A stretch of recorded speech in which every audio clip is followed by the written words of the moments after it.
Fala, audiência! Nova Onda. Estamos aqui no estúdio, direto dos estúdios Nova Onda. Vem com a gente que hoje tem conteúdo bom aqui. Bom, estamos aqui à mesa com ele, Pastor Cássio, isso mesmo, do Ministério Jeová Rafá. Vamos saber um pouquinho sobre a sua trajetória, sobre esse ministério. Vem com a gente. Muito bem-vindo.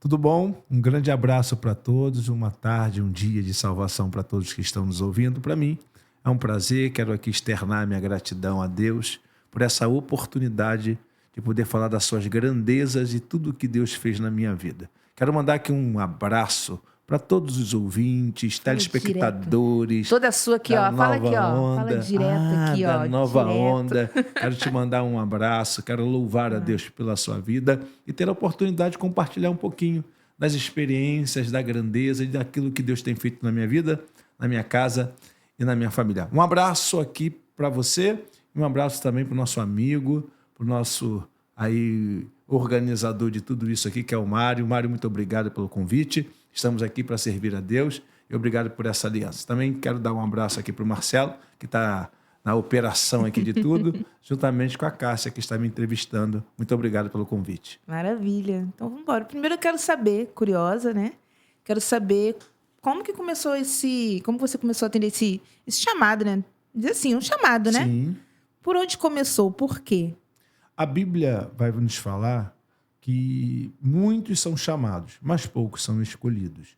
E a chamada de Deus, à luz da Bíblia, né? Nós não vamos aqui se levar, eu vou falar mais da minha vida, Sim. Mas muitos tiveram uma experiência fantástica, como Samuel, que foi chamado e ainda não conhecia a voz de Deus, e por algumas vezes ele ia até o profeta, o sacerdote Eli, e dizia, achando que era Eli que estava chamando, porque ele não sabia da sua chamada.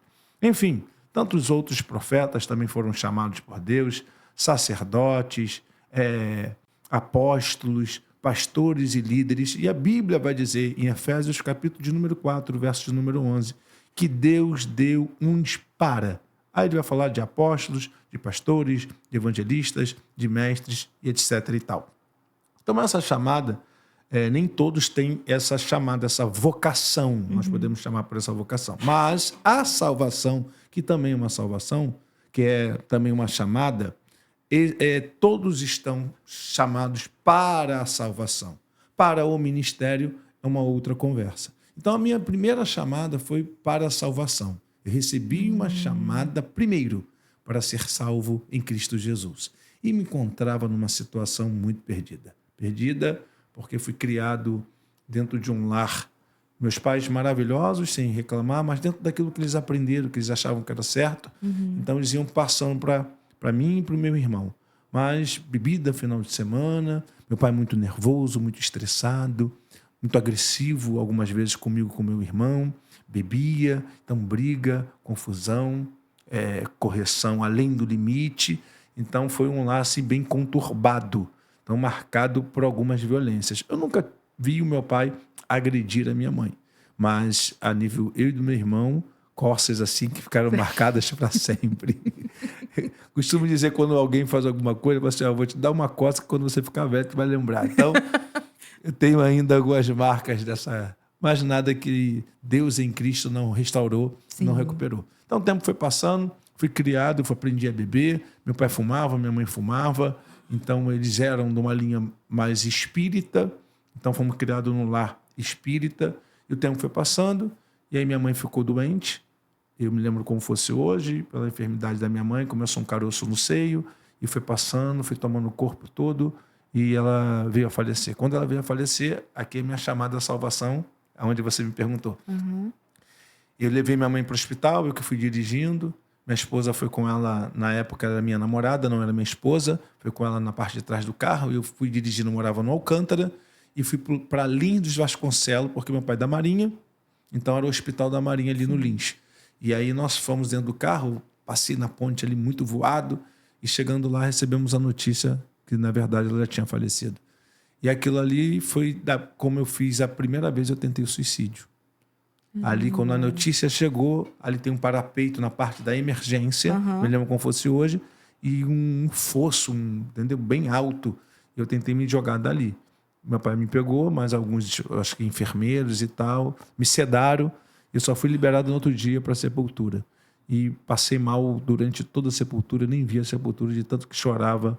Enfim, tive uma perda assim, porque apesar de todas as dificuldades que nós passamos, nós éramos muito apegados mesmo, principalmente com a minha mãe, porque meu pai viajava muito, tinha vez que ele ficava 3 meses, 4 meses, 5 meses fora, viajando, e eu ficava com a minha mãe o tempo todo. Então, foi uma perda muito violenta.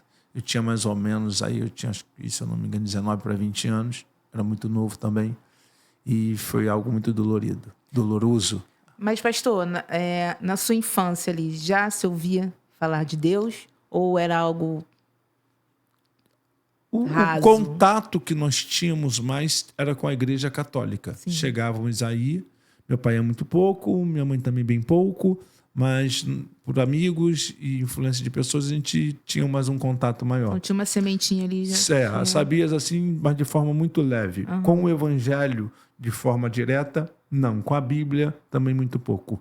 Bem pouco. Aí o tempo foi passando. 1 ano depois, meu pai também adoeceu pela falta da minha mãe, ficou doente, semelhante um pouco com o seu pai, com a perda do seu pai. Meu pai fumava muito, fumava 3 maços de cigarro por dia. 3 maços de cigarro por dia. E ali depressivo, né? Com a perda da esposa, aquela coisa toda, se trancou no quarto, foi ficando ali, foi se entregando. Adoeceu, febre, inflamação, infecção, câncer no pulmão, internou, faleceu. 1 ano depois, faleceu também. E quando eu estava me recuperando do problema depressivo, da perda da mãe, já tinha tentado suicídio, aí a situação do pai. Aí perdi meu pai, e um dia vindo do quartel, também sou militar, e aí vindo do quartel, cheguei em casa, vi a foto do meu pai e da minha mãe, eu ouvi vozes. Eu ouvi vozes e as vozes falavam assim comigo, estão te esperando. E eu morava no 11º andar. Meu Deus. E eu ouvi as vozes, fui para a janela e fui tentar o suicídio de novo. E dou um impulso e minha mente volta agora como fosse o dia de hoje, Cássia. Eu, na janela, dando um impulso para me jogar, e quando eu dou um impulso, a minha mente volta. Eu estou no cantinho da parede chorando, mas chorando. Vou para a rua e fico mais de 30 dias na rua andando. Dormindo na rua, deitado na praça, deitado na rua, comendo coisa da rua, meu café da manhã num copo de cachaça, me entreguei aos vícios, já tinha aprendido a bebida, conheci o mundo dos vícios, da cocaína, da maconha, e fui ficando pela rua. E aí a gente vai dar continuidade a essa história. Caramba! Eu fico assim, aí... Não, e tem um detalhe que se vocês se atentaram, que no começo ele falou que a namorada, que hoje é esposa. Certo? Sim. Então, ela teve muita participação aí. Teve participação em tudo. Toda a história da minha vida com os meus pais, falecimento, recuperação. Inclusive, foi ela que me ganhou para Jesus lá na frente. Que lindo. Porque ela viu o estado que eu fiquei da rua, ela foi buscar ajuda. Então, a história começa aqui. Da salvação, da chamada, né? Você está falando como que foi a chamada. Sim. Aí eu primeiro dividi entre chamada, a salvação e chamada ministerial. Então, a chamada da salvação foi assim. Ela começa a buscar, e as igrejas, pedindo as irmãzinhas para orar, todo mundo para clamar, meu nome para todo mundo, peça de roupa para todo mundo, fotografia para todas as pessoas. Começou a se envolver no monte, começou a orar, começou a clamar, as irmãs ensinaram a jejuar, falou: se jejuar, Deus responde mais rápido, se orar, Deus responde mais rápido. E ela foi fazendo tudo aquilo que as pessoas foram orientando, ela pedindo ajuda a Deus, para que Deus fizesse alguma coisa, que ela não sabia onde estava na rua, né, perdida, andando, perambulando. Enfim, aí ela me achou. Aí chamou a Marinha me pegou, me colocou sobre tratamento, fiz o tratamento que a Marinha colocou, aquela coisa toda. Ela foi me visitar, falou de Jesus para mim, e ali começa a minha trajetória. Eu falo que quero, que vou servir a Jesus, que não aguentava mais essa vida de depressão, de opressão. Já tinha conhecido o mundo das drogas, eu queria largar tudo isso, mas eu estava com uma depressão muito grande por causa da perda, da falta e principalmente do luto. O luto não tinha sido sarado, então tinha uma falta muito grande dos meus pais, e aí começa a minha história com Jesus. Daí em diante eu começo a minha trajetória. Aí eu me entrego para Jesus, faço tratamento. A Marinha, como ela me pega na rua, eu falei aqui para vocês a respeito das vozes. Sim. Então, eu ouvia vozes, via vulto de verdade, e eu ouvia mesmo as vozes, ela pega para tratar, e ela entende que eu poderia ter novamente um surto. Sim. Dentro da condição médica, eles entenderam que eu tive um surto, mas tem um lado espiritual que eles não entendem, que na verdade eram vozes malignas que queriam que de fato eu acabasse com a minha vida ali. Só que eu tenho uma história muito interessante sobre essa parte. Um dia eu buscando a Deus, clamando a Deus e tal, em uma guerra espiritual, uma guerra mental, uma guerra emocional muito violenta.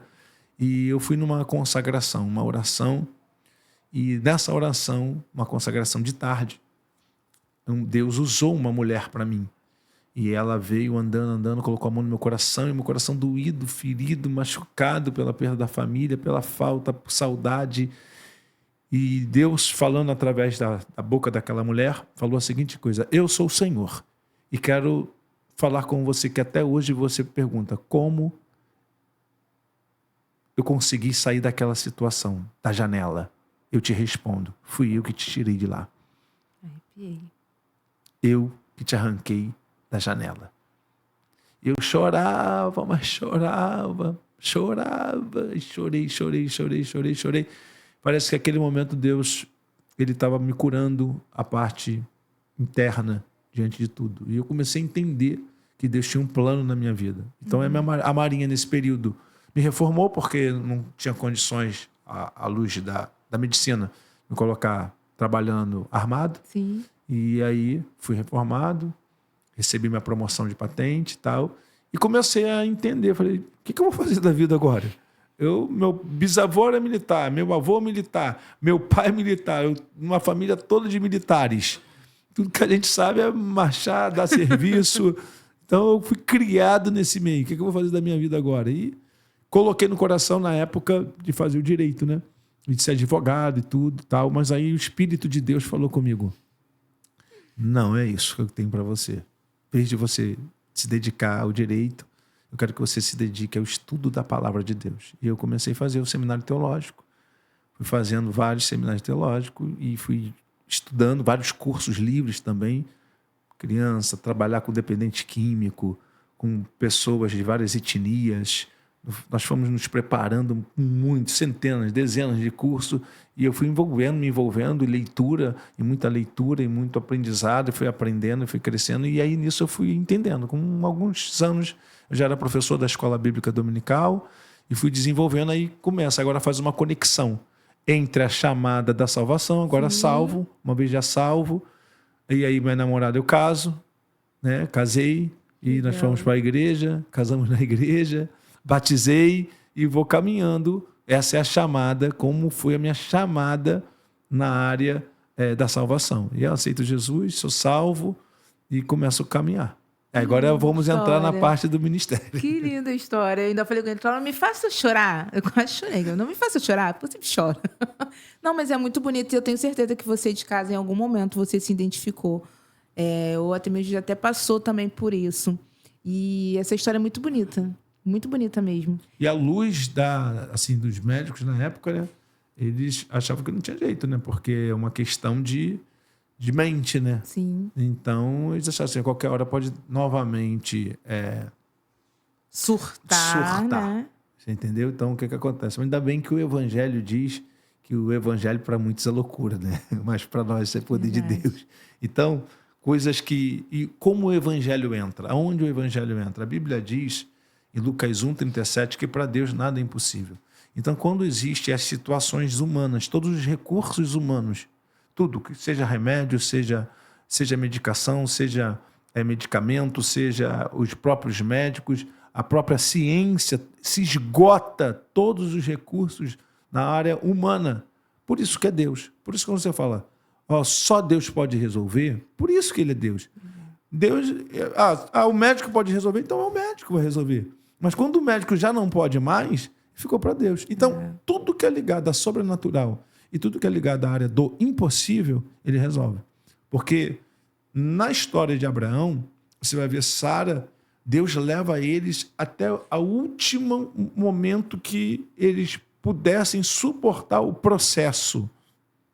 Existem frases, até chavões que se usa hoje, que é uma realidade. Diz assim, para você viver o propósito, suporte o processo. Isso aí todo mundo conhece, todo mundo fala sobre isso. Mas só que quem vive é que sabe. Verdade. Quem vive sabe o que é, de fato, suportar o processo e viver o propósito. Então, Deus está no controle de tudo? Tá. Então, quando Abraão passa por todo esse processo e chega à idade de 100 anos, ele perde todas as possibilidades de viver a questão da promessa que Deus tinha feito até ele. Por quê? Porque ele achou que a promessa que ia viver, que ia acontecer na vida dele, seria pela sua habilidade, pela sua condição ou pela sua capacidade. Não. Deus esgota tudo o que ele poderia fazer. E quando ele não tem condições nenhuma, e nem a sua esposa, porque encerra o costume das mulheres, uma vez que a mulher não menstrua, a mulher não tem possibilidade de ter filhos. Então, ela para de menstruar, perde a possibilidade de ter filhos, ele também já fica avançado de idade e a possibilidade da potência sexual dele acaba. Então, acaba a questão dele, do libido sexual, acaba a questão dela, não só de libido, mas questão também de gerar. Então, ela é estéril e agora quem entra? Deus, porque só Deus faz essas coisas. Então, é nesse momento que Deus entra. Aí você fala assim, pode olhar para lá e deixar uma mensagem para as pessoas? Eu deixo aqui agora. Talvez você está desesperado, está angustiado, todas as possibilidades humanas, ou na área da ciência, ou na área da medicina, você já bateu em todas as portas, você já fez de tudo e não conseguiu. Quem é que pode resolver? Deus. Porque para Deus nada é impossível. Então, ele pode, ele tem controle, ele faz, ele traz a existência o que não existe. Deus abre porta, Deus levanta o caído, Deus renova o fraco, o abatido. Deus faz sorrir aquele que está chorando. Porque quando eu falo de Jesus e falo de Deus, e aqui eu vou falar aqui antes de entrar na parte do ministério, quem é que vai no funeral e tem a coragem de falar assim, para de chorar? É uma coisa incrível. Verdade. Todo mundo que vai para o funeral... Chora que faz bem. Chora que faz bem. Bota para fora, chora. Aqui está o ombro e chora. Agora, Jesus não. Jesus vai no funeral da viúva de Naim e quando ele chega lá, ele dá de frente com cortejo fúnebre.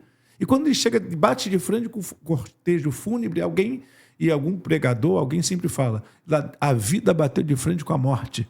E aí, por quê? Porque a mulher é uma viúva, agora está indo sepultar o seu filho, está em lágrimas, está com a vida completamente desequilibrada emocionalmente, psicologicamente, fragilizada, debilitada, perturbada, inquieta, desesperada, toda desmontada por dentro e por fora, e chegar alguém com uma palavra diferenciada de todo mundo. E esse é Deus.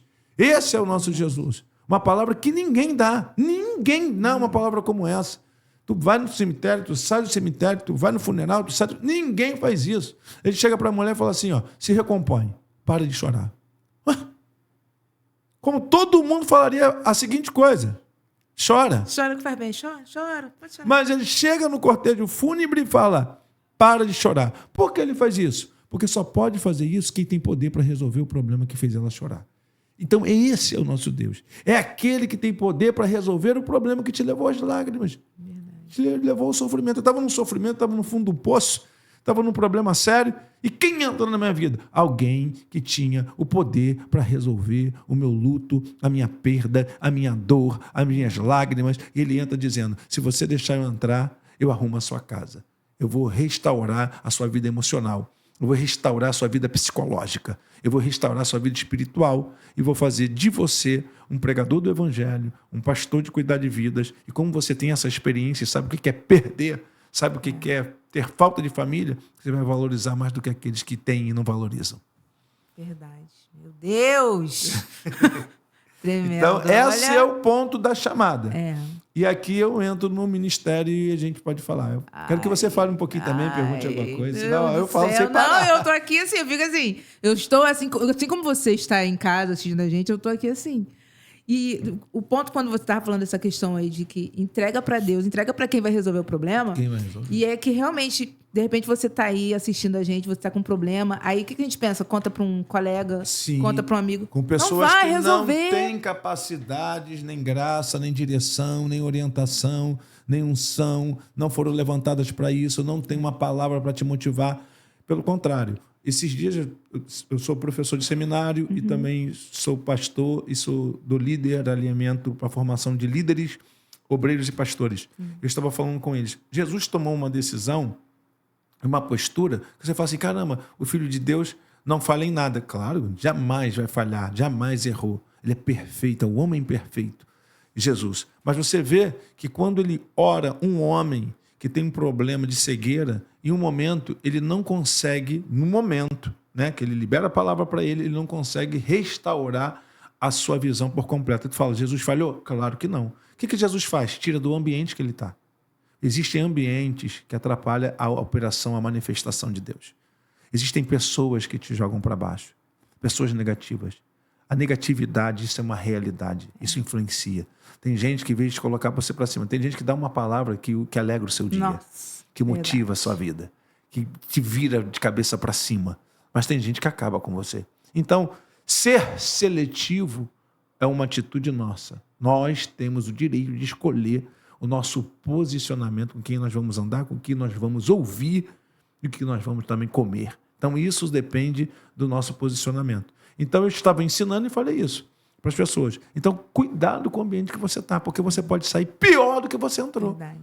Você pode sair contaminado. Tem lugares que são tóxicos.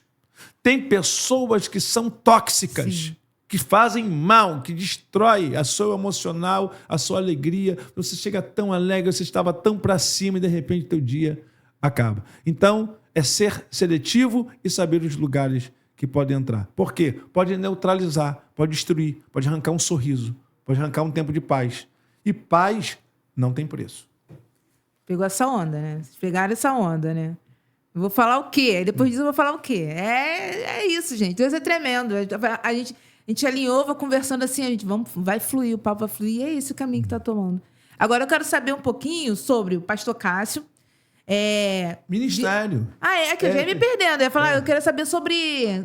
Não, mantém. Vamos falar sobre o ministério. Então. Porque eu quero saber sobre as questões que o senhor conheceu fora do Brasil, né? Alguns sim. países. Já vou entrar agora no ministério. Então, aí eu quero saber um pouquinho sobre... Aí eu vou falando, vou parando, se você tiver alguma Então, tá pergunta, bom, você então fala. vamos embora. Então, a chamada à salvação, eu atento no fundo do poço e preciso de um socorro, preciso de um salvador, alguém que venha me salvar. É me apresentado Jesus Cristo como o único suficiente salvador da minha vida. Faço uma aliança com ele, entrego a minha vida. Estava no fundo do poço, só Deus mesmo para me salvar, me tirar daquela situação. E começo a estudar, começo a me envolver e começo a galgar passos ministeriais. Então, hoje quase não se usa mais esse nome diácono, ou diaconia, ou diaconal, quase que se usa pouco. É aquele que cuida das mesas, é aquele que trabalha nas mesas. E eu comecei a trabalhar nas mesas, tive a oportunidade de lecionar, fui professor e fui galgando e servindo pessoas. Sempre foi muito aceso dentro do meu coração o trabalho evangelístico. Então, o que Deus fez na minha vida, aquilo explodiu como um vulcão e eu queria que todas as pessoas também experimentassem, vivenciassem do que eu estava vivendo. Então, tinha que comunicar, tinha que evangelizar, pregando sempre no ônibus. E tenho aqui, nesse início ministerial, uma experiência fantástica, essas coisas vocês gostam, no ônibus. Eu, pregador de ônibus, pregador de rua, pregador de praça, anunciando, tenho 2 experiências no ônibus que eu jamais vou esquecer. Uma delas, eu estava dentro do ônibus, ministrei dentro do ônibus, preguei para as pessoas, eles me ouviram, sempre fui muito bem respeitado dentro do ônibus, e quando eu estava descendo do ônibus, eu ouvi a voz de Deus. Antes, lembra que no início eu falei que eu ouvia vozes? Sim, sim. Então eu ouvia vozes negativas, a voz do diabo tentando me matar, e agora, consagrado em Deus, salvo em Cristo Jesus, eu ouvi a voz de Deus. E Deus falou assim para mim, corre, porque tem uma mulher lá em cima na passarela que ela vai se jogar. Quando eu desci do ônibus ali na altura da Penha, a voz falou comigo dentro do ônibus, sai correndo, corre logo que ela vai se jogar. Eu saí correndo, subi a passarela, quando eu cheguei lá em cima na passarela, tá a mulher lá, assim, chorando muito, muito, muito, muito, muito, muito, muito. E aí eu usei a mesma palavra que Jesus usou para aquela mulher que estava no funeral. Ele disse para a mulher, não chores. O Espírito de Deus falou assim, diga para ela, não chores. Eu falei, não chores. E abracei aquela mulher e ela chorando muito, eu falei, não chores. Porque o Deus que eu sirvo, manda eu sair correndo e vir aqui segurar. Ela falou assim, vai me jogar daqui de cima. Eu falei, você não vai fazer isso. Porque Deus manda te dizer que Ele vai te curar agora. E ela começou a chorar mais ainda. Em vez de parar de chorar, ela chorou mais ainda. Ela falou assim, eu peguei o exame, que eu estou com um tumor no cérebro. Eu falei, o Deus que eu sirvo vai te curar. Ela falou, a dor insuportável. Parecia que tinha uma marreta na minha cabeça. Desapareceu. Aí descemos a passarela. Eu orei por ela. Aceitou a Jesus. Ela entrou no ônibus, foi embora e nunca mais eu vi. Que lindo. Então é uma das histórias que aí começa o meu ministério. Aí tem outra que eu ganho. Hoje ele é um pastor. Eu estava no ônibus e também preguei a palavra. Ele estava com um estado de depressão muito grande. E ele falou que aquela semana ele ia tomar uma decisão de se matar. Eu dei a palavra, dei um papelzinho para ele. Ele tem esse panfleto até hoje. Já se passaram quase 20 anos. E ele tem um panfleto guardado até hoje. E aí ele tinha o endereço da nossa igreja. Ele foi na nossa igreja e aceitou Jesus como Salvador. Então, de ouvir a voz de Deus, né, que é a chamada, não só a chamada da salvação, mas a chamada espiritual, eu também tive uma outra experiência indo para o monte e ia para aqui só no ministério. Não, e eu tô aqui assim, né? Agora você falou sobre o folheto, eu não sei você aí de casa, mas sempre chega a palavra certinha pra gente, né, na entrega desse folheto. E eu guardo, eu não sei vocês aí de casa, vocês também guardam também quando recebem. E eu tive essa experiência quando eu estava na rua, uma menina, eu estava na linha do trem, muito drogado, ela veio com um folheto. Nunca é à toa, não é à toa. Isso é, gente, não é à toa, nunca é à toa. E aí essa última experiência, né, uma das também experiências sobre a chamada. Nós estávamos de ouvir a voz de Deus. Estávamos indo para o monte, eu e 2 amigos. Sim. Fomos para o monte, era acho que uma segunda-feira, era uma campanha que nós estávamos fazendo de oração. E aí, pegando aquela estrada ali de Tinguá, bem escura, aquela pista principal, quando nós chegamos quase ali na primeira ponte, eu ouvi a voz de Deus novamente. E Deus falou assim comigo, volta. Eu falei, mas voltar para onde? Nós viemos para ir para um monte. Aí eu fiquei quieto, que eu estava no carona. Aí a voz falou mais forte, volta agora. Aí eu, caramba. E continuamos. Aí a voz falou bem alto e bem forte. Volta agora, estou mandando. Aí eu, para o carro. Aí parou o carro. Falei, dá a volta. Vou fazer o quê, meu? Cara, você vai fazer o quê? Eu falei, não sei, Deus mandou a gente voltar. Aí voltamos. Aí estamos voltando. Aí quando nós olhamos debaixo de uma árvore, tinha 5 homens. Deus falou, para aí, você vai falar com um deles. Aí parou o carro e eu fui até um deles. Quando eu cheguei em um deles, Deus falou assim, esse aí. Eu apontei para ele e falei assim, você, Deus mandou te dizer isso, isso, isso e isso. Aí ele falou assim para mim, para de falar, porque eu quero te falar alguma coisa. Eu parei de falar, ele falou assim, eu moro no Espírito Santo. Cheguei ontem para visitar o meu pai que está internado. Dormi na sala, eu lembro dos detalhes, dormi na sala da casa do meu pai, no sofá. E no sofá que eu dormi, eu sonhei que estava debaixo dessa árvore e que vi um homem, que é você. Eu te vi ontem no meu sonho. Eu te vi ontem. Você apareceu para mim ontem. E hoje está cumprindo o sonho. Eita, e você vai falar o que eu vi no sonho. Termina. Aí eu falei, eu estou aqui para você voltar para Jesus. Gente, eu tô arrepiada. Antes que seja tarde demais. Ele levantou a mão, aceitou. Todos os 4 começaram a chorar, abraçaram ele. Imagina. E todos aceitaram Jesus como Salvador. Eu abracei e comecei a chorar junto com eles. E oramos pelo pai dele. E ali eu fui para o monte depois.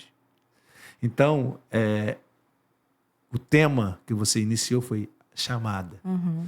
Então, assim como Deus me chamou, agora Deus está me usando para chamar outras pessoas. Para trazer pessoas de volta. Então, se você por algum motivo se esfriou, se afastou, está machucado, ferido por alguma coisa que aconteceu, Deus já aqui me trouxe aqui para te dizer, volta. Chegou a hora de voltar antes que seja tarde demais. Então, essa também é uma das experiências. E aí eu começo a viajar, começo a ganhar almas para Jesus, vou à chamada pastoral, sou consagrado há mais de 21 anos atrás, a pastor, e começo o ministério, eu, minha esposa e um filho na fé. Meu sogro e minha sogra. Só. E a gente começa, ganha o primeiro, ganha o segundo, ganha o terceiro, ganha o quarto, começa a igreja, a história do ministério de Jeová Rafá é essa. Aí minha esposa, uma evangelista também nata. O próximo eu quero ela juntinho aqui, hein? Ela faz um trabalho, ela é professora, a parte profissional, professora do Estado, faz um trabalho na área, no momento do recreio. Sim. Começou a pegar jovens, pega o primeiro, o segundo, o terceiro, o quarto, todos os jovens começam ali, dali ela ganha alguns que hoje faz parte do nosso Ministério de Louvor. Nosso Ministério de Louvor hoje é formado por filhos na fé, que a pastora Aninha, minha esposa, ganhou para Jesus lá atrás, e foi chegando, o Ministério de Louvor foi sendo formado, a igreja foi sendo formada, tivemos o primeiro batismo, a igreja foi crescendo, aí veio o primeiro sonho de sair dali, ter um tempo próprio, porque era aluguel.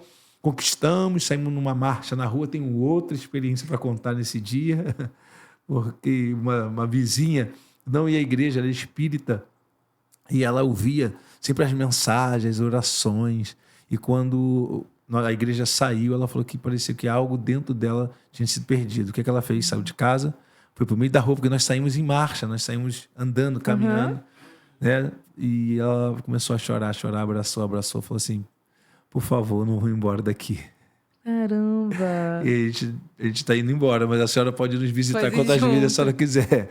E o filho dela se converteu. Legal. A nora também se converteu e Deus foi fazendo a obra. E aí a gente vai ganhando almas, começa algumas congregações, fica muito forte, muito latente no nosso coração a obra missionária, a ordem de Jesus de ir por todo mundo e pregar o evangelho. A gente começa a preparar pessoas. Um filho nosso na fé vai para a escola de missões, e aí a gente começa um trabalho missionário. A gente faz algumas viagens missionárias para o Espírito Santo. A Anutiba foi a nossa primeira viagem. Depois organizamos uma caravana, um ônibus para o Paraguai. Depois eu estive na Bolívia.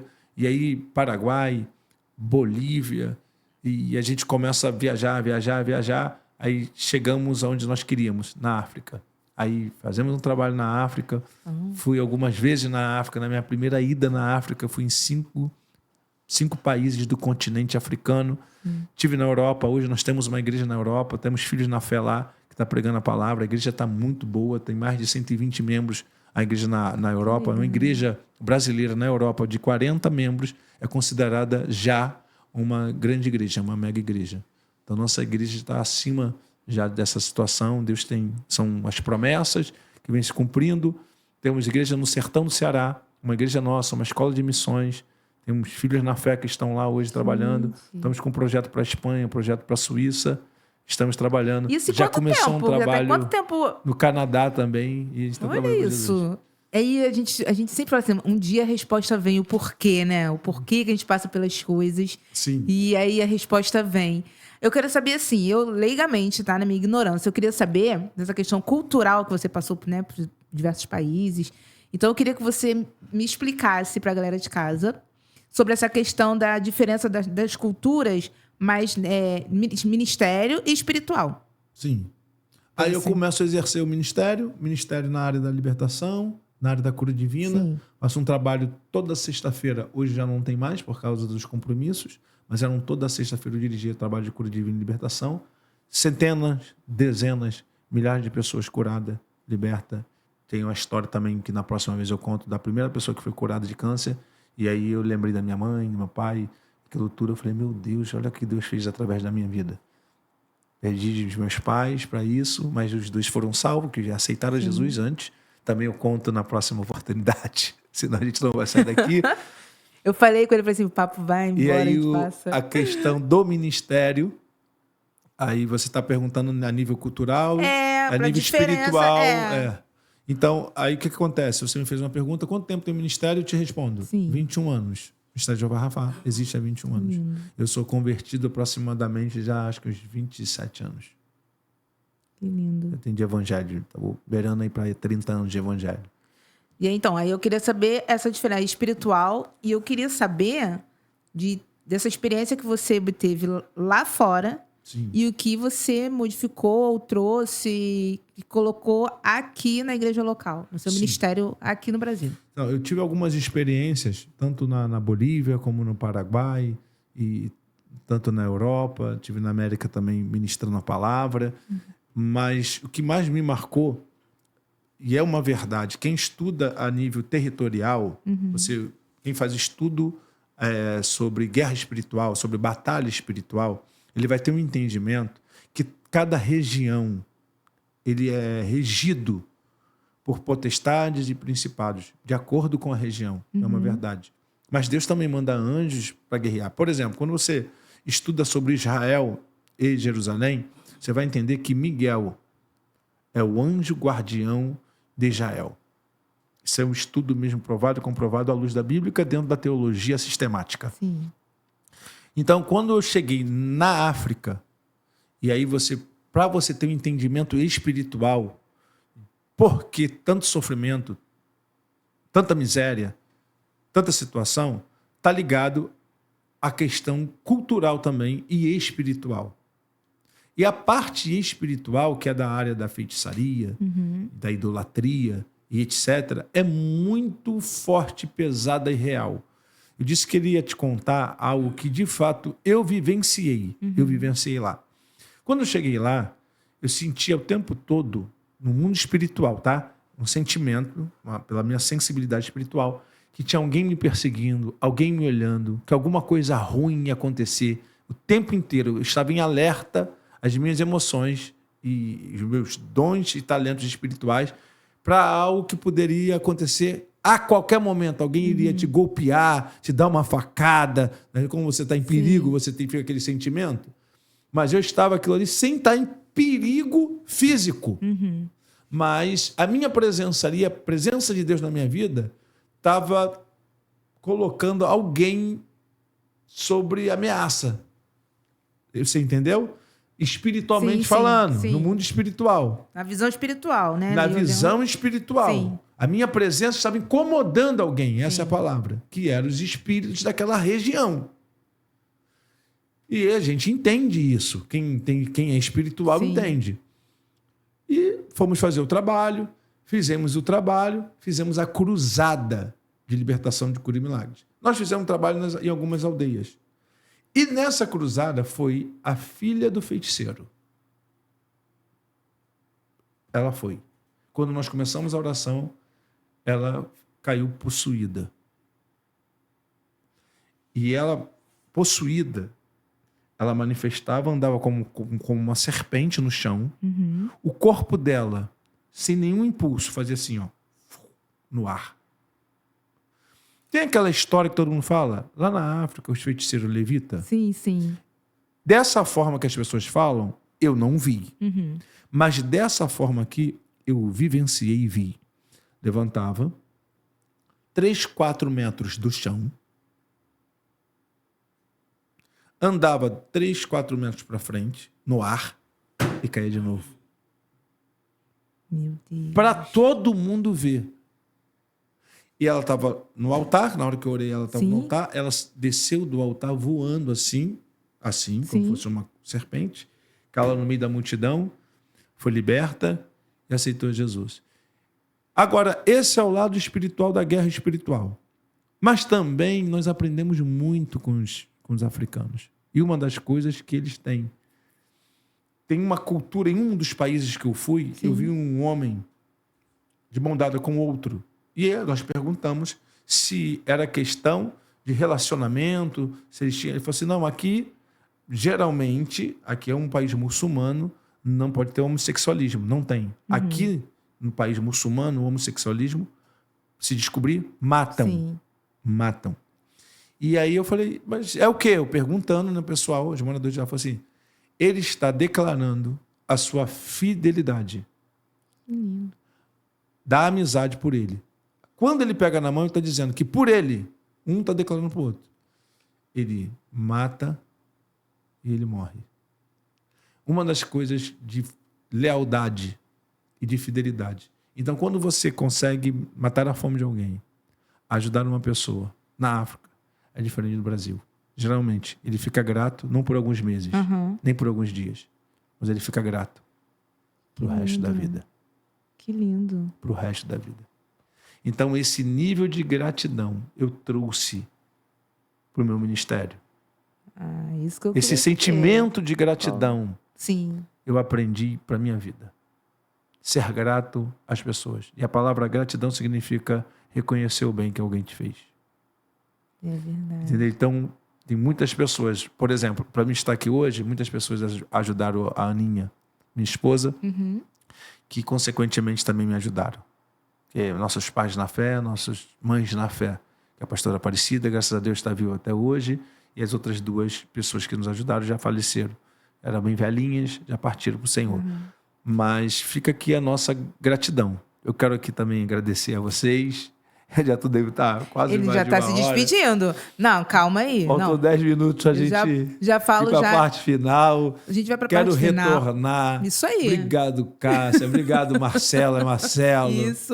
Obrigado, Mário. Que tarde abençoada. Eu amei. Tive a oportunidade de sentir aqui a presença de Deus, Amei. a Bom. presença do Espírito Santo, em ouvir Deus falar, poder compartilhar daquilo que Deus tem feito na minha vida. Na Europa, se eu posso trazer e entendo do lado bom da Europa, a disciplina da América também, a questão de comercial, e você vê que, por exemplo, aqui nós sofremos muito. Vou te dar aqui só um exemplo para você entender. Se lá você ganha, o salário mínimo é 800 euros, 830, 840 euros deve estar. E aqui o salário mínimo é 1.430. E aqui, vamos dizer, um tênis top. Um Nike. Você compra um Nike top de linha, já deve estar batendo uns 800, até 1.200 reais tem. Esse mesmo tênis lá, você vai pagar 90 euros. Totalmente. Você entendeu? Então, vamos dizer, se você ganha 1.400, te sobra 200 reais. Te sobra 200 Lá reais. você vai passar só o tênis. Não, aqui você vai comprar só o tênis. vai comprar Esquece só o tudo. tênis. Esquece. Entendeu? Lá, você com 90 euros, você compra o tênis. Tênis ainda vive. Aí você vive. Então, essa diferença é muito grande. Aí estou falando na área comercial. Sim. Né? Na área ministerial, que foi a sua pergunta, nós temos aí um paradoxo. Por quê? Porque as igrejas, de forma geral, na Europa, algumas delas, que começou um grande avivamento no século passado, hoje estão frias espiritualmente. Mas, por outro lado, Deus também tem levantado igrejas, e igrejas também brasileiras, que estão tendo espaço de levar avivamento lá. Então, uma porta, um portal para o evangelho, para o ministério, se abriu. Mas o que o senhor traz de lição? Eu trago a disciplina. Eu tive em Israel já 5 vezes. E eu vi algo em Israel, de disciplina deles, dos judeus, que me chamou a atenção. Muito, muito, muito. Isso eu fiquei pensando e repensando. Nós estávamos com a caravana, eu sou líder também de caravana, e o sinal ficou vermelho. O sinal ficou vermelho. Só que não tinha ninguém na rua. Nenhum carro. Aí, bora! Caravana. Brasileira, bora! Né? Todo mundo. O judeu. Mas não tinha carro. Então, o nível de educação, o nível de disciplina. Olha lá, brasileira. Entendeu? Fazer as coisas certas, independente de quem está vendo ou não. Sim. Fazer sempre. E também outra coisa que eu achei fenomenal. De manhã você entra no metrô, 80% dos jovens, das crianças, das pessoas, lendo a Torá, que é a Bíblia, né, que é o Pentateuco ali, os 5 primeiros livros da Bíblia. Eles lendo todo dia. Que lindo, o tempo todo. Uma disciplina cultura, para as coisas de Deus, né? cultura. Aí você falou de cultura. Aí você vê, por exemplo, sábado para tudo. Você vê um país para sábado para adorar a Deus. É algo muito fora do normal, do comum. Você chega no Muro das Lamentações, é 24 horas eles orando. Todo o tempo que você for lá, qualquer hora, do dia e da noite. Tá, Laura. tem pessoas orando e buscando a Deus o tempo inteiro. Então, essa disciplina, meu Deus do céu, como nos faz crescer, amadurecer, a pensar e a repensar tudo que nós aprendemos e podemos melhorar. Então, a gente vê isso para melhora. Fala assim, eu preciso melhorar nisso, eu preciso crescer nisso, eu preciso aprender, e você vai aprendendo em todo o tempo. Eu me lembro que a guia falou assim conosco, só para finalizar. Não, A nível- a gente tá gostando, vamos embora. A nível de aprendizado, né, que você falou. Sim. Falou assim para nós, olha, vocês vão na rua principal de Jerusalém. Você que não conseguiu trocar dólar por shekel, a moeda local é shekel ou shekel. Por isso que você chama. Como nós somos brasileiros, shekel. Vamos embora lá. Brasileiro com carioca. Então, vocês podem comprar em dólar e não fique receoso em receber em shekel. Porque vocês não sabem como que é. Dificilmente. Pode acontecer, mas eu falo difícil. É da cultura do judeu ele te enganar. O que ele te der na sua mão, você pode guardar sem contar, até porque você não sabe também qual é a diferença, como que é ele que vai fazer, tu vai ter que confiar. Aí pergunta, por quê? Aí ela respondeu, por quê? Ela falou assim, eles têm um entendimento que se eles cobrar além do que vale, vamos dizer, ele comprou o negócio e é direito dele ter 30% acima daquele copo. Comprou o copo, ele pode vender esse copo, ele comprou o copo, por exemplo, R$1. Ele entende que ele pode vender, é o lucro dele, é justo por R$3. Pelos gastos que ele tem, pelas coisas que ele tem. Ele vai vender por R$3. Se ele, é cultura isso, se ele te vender esse copo R$3,50, aquele 50, ele entende que ele te roubou. Tá errado. Não, te roubou. Não é dele. Os 50, que ele botar 50, ele te roubou. Não então, falar, tô no erro. Então, não é... se ele pegar, ele entende que se ele pegar alguma coisa que não é dele, ele está debaixo de maldição. Que não é com o próximo, é ele e Deus. E aí a bênção de Deus não é liberada sobre a vida dele, fica retida. Então, como ele quer a bênção de Deus sobre a vida dele, então ele precisa praticar a justiça. É 3, então é 3. Meu é 3. Meu lucro é R$2. É meu lucro, eu tenho direito. Esse dinheiro é meu. Se for R$2,50, eu peguei 50 seu. Então, que eu lesar o próximo, eu não fico debaixo da bênção. O que vai fazer os R$2 virar 2 milhões é esse pensamento que ele tem.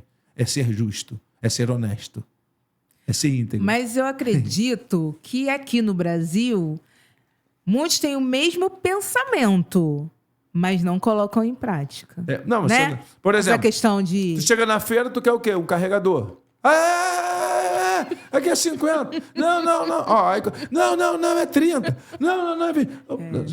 Não, calma aí. Não quero, não. Não, é só pra mim almoçar, me dá 10. Pô, por que ele começou com 50?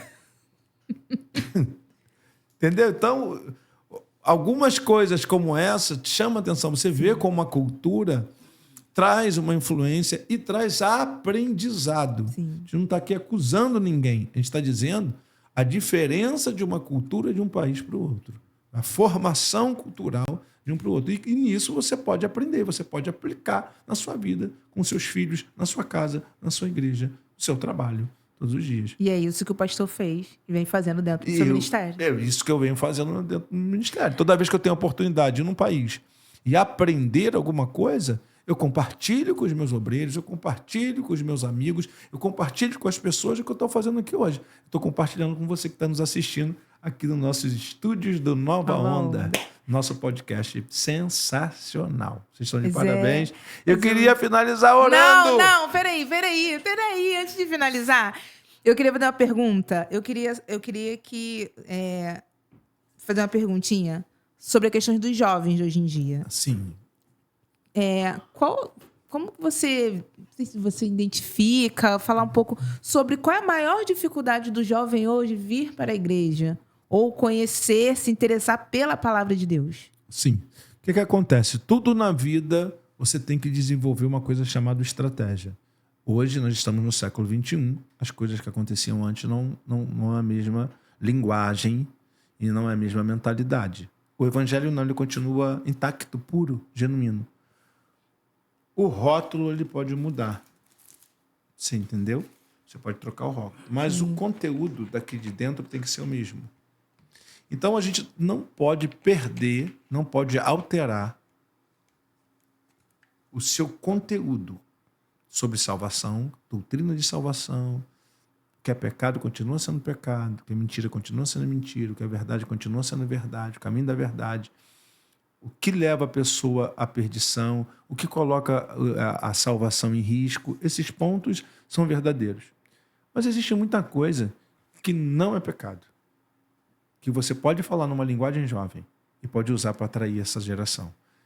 Você pode botar isso para dançar, você pode fazer uma noite sensacional, e dentro daquilo ali você pregar, você pode fazer um retiro, você pode colocar um futebol que eles gostam, você pode atrair e usar meios durante a noite, luau na praia, enfim, tudo aquilo que é do jovem, é do jovem.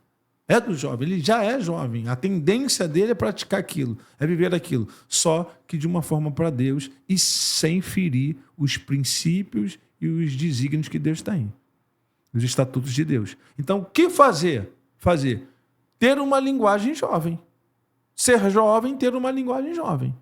Para quê? Para que possa atrair eles. Porque se a pessoa for muito religiosa, a religiosidade de fato, é verdade, mata. Ser muito em tudo na vida. Se não tiver um ponto de equilíbrio, tudo em excesso, isso aí todo mundo fala, todos os médicos falam, é uma verdade. Sal em excesso. Mata, tudo. Açúcar em excesso. Açúcar é bom, mas em excesso. Mata. Então, tudo em excesso não é bom. Então, nós servimos um Deus que é um Deus de equilíbrio. Então, temos o equilíbrio, pode-se jogar o futebol, pode-se dançar, não tem nada que venha contra, biblicamente falando, contra a dança, pode fazer uma noite, sei lá, gospel, um case dance e tal, e faz coquetel de fruta, para eles tomar a coquetel de fruta, seu refrigerante, enfim. Eu acho que essas coisas são boas e precisamos de pessoas que com a mente cada vez mais aberta para não perder eles. Por quê? Porque jovem tem muita energia e essa energia e essa força toda, como diz a epístola de João, vai dizer assim, ó, jovens, sois fortes, porque venceste o maligno. Então, a juventude representa a força. Sim. Então, uma igreja que tem uma equipe, um grupo, um departamento, uma rede jovem bem estruturada, é a força da igreja, é a alegria da igreja.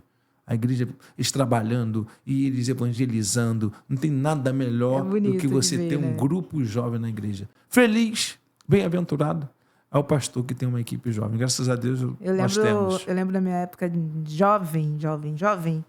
E aí, nunca mais vi a menina chamou para o grupo jovem, mas eu ia numa felicidade, era tão bom. Mas ela apareceu só para me chamar, porque ela mesma eu nunca vi. E na época eu lembro que a gente falava assim, o grupo jovem, né? A gente vê como uma mãe, né? Sim.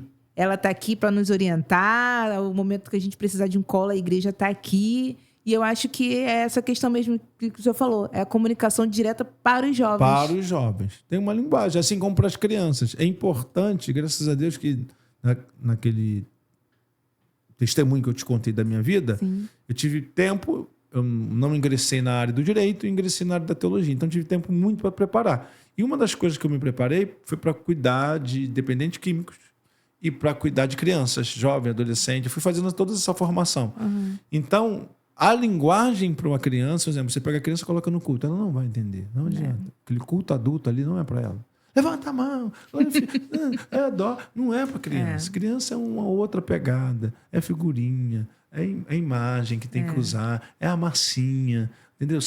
É a mensagem com as cores, é uma outra pegada que vai fazer ela ter entendimento de quem é Jesus, o que Jesus representa, o que Jesus quer, como vale a pena servi-lo. Então tem que ter essa linguagem. Então também só pegar a criança e colocar lá na salinha com bola, com não sei o quê. Não, lá não é um depósito de criança. Ali é um local onde a criança recebe a formação segundo a orientação de Jesus. Vinde a mim, os pequeninos, porque dos tais o reino de Deus. Ensina a criança o caminho que ela deve andar para quando envelhecer, não esquecer. Não esquece. Não esquece. Verdade. Engraçado que esses dias o meu primo ligou, ele foi criança e eu tive a oportunidade de ele morar comigo. Os pais dele já eram falecidos, meus pais faleceram, eles não tinham para onde ir, morou comigo. E ele falou, como que eu sinto falta da igreja? E vai no monte ainda? Ainda acontece aquelas coisas? E isso, ele era criança. Hoje ele é pai de 2 meninas, já está com uma meia idade. E como é que pode? Lembra de tudo que aconteceu quando era criança. Que saudade, que não sei o quê. Quando vai para a igreja, está salvando muitas almas, está ajudando muita gente. Então, olha o que tem na memória dele, de quando ele ia para a igreja, de quem eu sou, do que aconteceu. Então, coisas boas ficaram. Então, hoje, mesmo ele distante, afastado, ele tem dentro do coração dele esse temor e essas lembranças, quem é Deus, o que Deus pode fazer. Ele falou, eu lembro no monte que acendia as brasas, que acontecia tudo aquilo. E acontece ainda essas coisas? Eu falei, acontece. Legal. O tempo passou, mas Deus continua sendo o mesmo. Pastor, então agora sim, agora eu quero que o senhor, por favor, deixe uma mensagem final pra gente, né? Sim. Essa câmera aqui é toda sua. Ok. Eu quero falar, como eu já usei em vários momentos aqui textos bíblicos, usei vários, né? Eu quero aqui deixar agora uma mensagem para arredondar tudo aquilo que nós falamos nesse dia. Eu sei das dificuldades que nós temos na vida, das adversidades, não é fácil para ninguém, mas a vida é feita de oportunidades. E eu quero aproveitar essa oportunidade para falar para você que está passando por luta, por dificuldade, talvez está debaixo de uma sentença médica, da medicina, ou talvez dos exames, que ainda há jeito, ainda existe um Deus que te ama, que está pronto para manifestar o seu poder na sua vida, para mudar a sua história e para começar o novo. Se tem alguém que consegue, que tem poder para deixar as coisas velhas embora, e aí eu só vou fazer aqui a leitura para você ter ideia da mensagem que eu estou deixando para você. A Bíblia diz assim, em 2ª Carta aos Coríntios, capítulo de número 5, verso 17. Se alguém está em Cristo Jesus, nova criatura é. As coisas velhas se passaram, e eis que tudo se fez novo. E existe um momento da nossa vida que tudo que a gente precisa é apagar esse passado, deixar as coisas velhas para trás, para viver o novo. E a oportunidade que eu estou aqui é para te convidar a viver um tempo novo, uma nova trajetória, um tempo de sorrir, um tempo de cantar, um tempo de se alegrar. Eu quero fazer uma conexão da 2ª Carta de Coríntios, o Eclesiastes, capítulo 3, verso 4. Há tempo para todas as coisas debaixo do sol, na face dessa terra. Há tempo de chorar, mas é tempo de sorrir. E eu quero declarar que essa estação de lágrimas, de dor e de sofrimento se finde hoje, através de Jesus entrando nessa causa, através de Jesus entrando na sua vida, e comece uma nova estação. Uma estação de sorriso, de alegria, de conquista e de sucesso. Que Deus em Cristo te abençoe, a sua casa, sua vida e sua família. Um grande abraço. Beijo no coração. Falar o quê, né? O que eu falo agora? Só temos a agradecer pela sua vinda. Eu vou deixar aqui, falar aqui para estar gravado. Queremos outro. Vamos Amém. Para mim vai ser sempre um prazer, uma honra poder falar de Jesus. E ainda digo mais, eu acho que o próximo a gente pode fazer um ao vivo, hein? Vamos fazer. Né? Vamos fazer um ao vivo para participar da participação da galera. Gente, direto dos Estúdios Nova Onda, a gente fica por aqui. Não esquece de seguir a gente lá no Instagram. Corre lá, Estúdios Nova Onda. Segue, compartilha. E fica ligadinho aqui. Já deixa as perguntas aqui pro próximo, tá? Que o convite já está feito, né, pastor? Amém, com certeza. Convite aceito, pastor? Convite aceito. Vamos servir a Deus, valeu. Então, tá qualquer bom. lugar, dentro e fora do Brasil, onde eu puder, até o último dia. Essa é a minha missão. O senhor quer fechar orando? Vamos fechar orando? Gostaria. Então, vamos, vem com a gente. Quero orar pela sua vida, você que está em casa, você que está nos acompanhando. Eu gostaria que você curvasse a sua fronte, fechasse os seus olhos e fizesse uma conexão em Deus e com Deus. Independente da sua religião, agora é momento de falar com Deus. Querido Deus, eu quero te pedir, Senhor, que essa ferramenta, que é assim o podcast, eu quero abençoar assim, o estúdio aqui Nova Onda. Quero te pedir pela vida do Mário, do Marcelo, da Cássia, toda a organização, todo o trabalho. É um trabalho, sim, uma dedicação. É um tempo que eles se dão, sim, a comunicação. Pessoas são, ó Senhor, bem informadas através do trabalho deles. E hoje também tem um espaço, a abertura do Evangelho, também dentro dessa ferramenta da rádio e do podcast. Quero te pedir graça, quero te pedir alegria, força, que o Senhor possa realizar cada sonho, cada pedido, cada petição, possa atender cada necessidade, possa se apresentar como Deus da cura, possa se apresentar como Deus da salvação, como Deus da libertação, como Deus da provisão, atendendo às necessidades físicas, mentais, espirituais. Olha, Senhor, financeira, ajuda o teu povo que está ao alcance, Senhor, dessa imagem, da nossa voz. Vai de encontro a essa casa, vai de encontro a essa mãe, esse pai, vai aos hospitais, aos presídios. Olha, Senhor, visita aqueles que estão na rua. Ó Deus, as crianças, visita a África, vai de encontro, Senhor, ao Brasil, a toda a situação, Senhor, que está atravessando a nossa nação. Tem de misericórdia, Pai. Olha, Senhor, atende a nossa petição e o nosso clamor. Eu abençoo todos nesse dia e te agradeço por tudo, no nome de Jesus. Amém. Amém. Ficamos por aqui. Curta, comente, compartilha e até a próxima. Volta. Terminou não, né? Terminou não, né? Me segue nas redes sociais. Por favor. E se quiser fazer uma visita, estamos de portas abertas. Rua Tiúba, número 105, Heliópolis, a Casa da Cura, Ministério Jeová Rafá. Rede social, Instagram, Pastor Cássio Luiz Oficial. Maravilha. Agora, se vocês estão sentindo que a gente vai, não vai? A gente vai, não vai? A gente vai, não vai? Pra você ver como tá gostoso isso aqui. Bom, siga, comenta, compartilha, Instagram e aqui no canal. E até a próxima. Calma que ele vai voltar, tá bom? Amém. Um abraço. Obrigado. Tchau. Oi, Marcelo. Tirar uma fotinha. Oi, Marcelo.